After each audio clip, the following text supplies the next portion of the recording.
নমো বুদ্ধায়।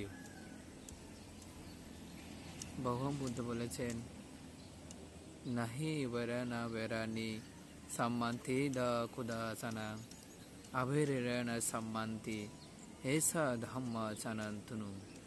অর্থাৎ জগতে শত্রুতার দ্বারা কখনো শত্রুতার উপশম হয় না, একমাত্র মিত্রতা দ্বারাই শত্রুতার উপশম হয়।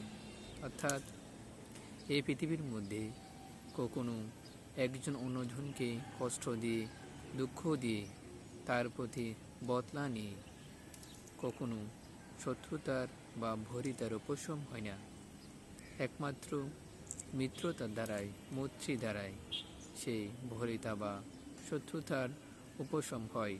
ইহাই সত্য ধর্ম।